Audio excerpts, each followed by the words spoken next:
You ever met someone way smarter than you, like has read Kant in German smart, and then they say something so dumb it makes your brain freeze? Like, yeah, I'm not vaccinating my kid because I read this article on Substack. Or, well, actually, real communism has never been tried. What's going on here? How can people who are clearly intelligent believe things that are obviously false, or at least deeply questionable? This isn't random, there's a deeper issue here, and it's uncomfortable to admit it, especially if you think of yourself as smart. I'm a professor of critical thinking with a PhD in philosophy, and I try really hard not to be one of these people. In this video, I want to talk about what causes this and how can it be prevented. If you want to outsmart the noise, stay with me. We like to think smart people are naturally good thinkers, but that's a mistake because it confuses two things: intelligence and rationality. Rationality is about aligning your beliefs with reality. Intelligence is just processing power. Having more of it doesn't necessarily mean you're more in tune with what is true. It might just mean that you're better at defending your case, even if your case is completely nuts. Psychologists call this the rationality quotient, and it's not the same as IQ. IQ is algorithmic, like raw horsepower, and rationality is reflective. It's about how you form beliefs, how you update them, and how open you are to being wrong. For example, you can score high on an IQ test and still believe in astrology, or crypto pyramid schemes, or that Jordan Peterson is the second coming of Freud, or whatever. Smart people don't necessarily avoid dumb beliefs, they just defend them better. But what is the root of this?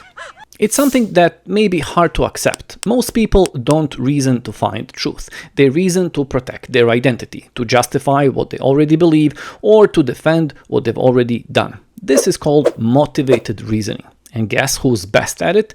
The smart ones. They're like elite defense lawyers for their own beliefs. Throw facts at them and they'll judo flip them into something that confirms what they already think.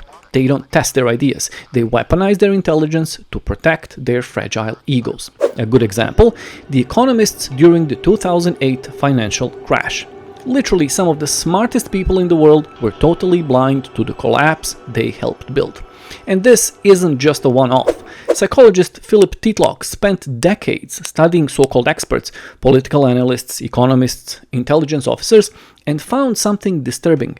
Most of them were no better than flip of the coin at predicting events in their own domain. Even worse, the more famous and confident they were, the worse their predictions. Why? Because expertise breeds overconfidence. They weren't updating their beliefs when the world changed. They were doubling down, defending the worldview that made them successful. It's hard to admit you're wrong when your entire identity depends on being right.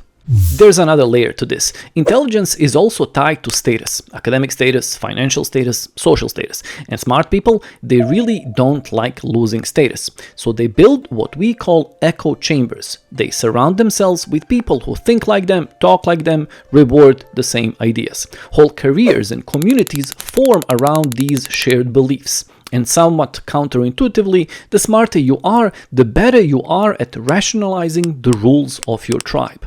Ever tried challenging a tenured professor in their field or a Silicon Valley guru with a personal brand?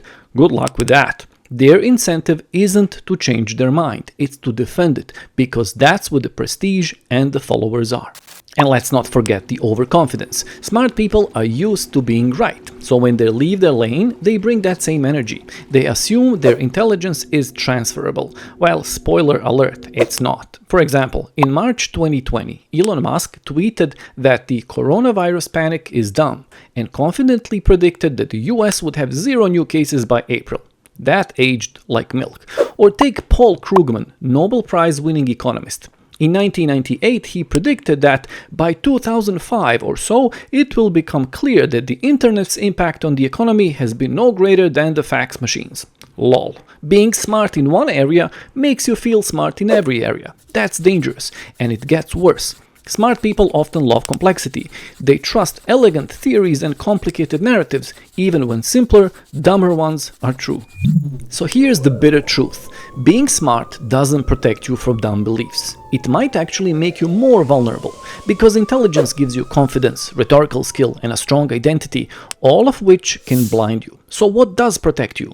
Doubt, humility, curiosity, the willingness to say, maybe I'm wrong. It's not sexy, it won't go viral on Twitter, but it's true and it's authentic. And honestly, it might be the smartest belief you'll ever have. This is Think Why. I'm your professor of critical thinking. In the next few months, I'll walk you through some of the most important tools for seeing clearly in a world full of noise. Don't miss it. See you next time.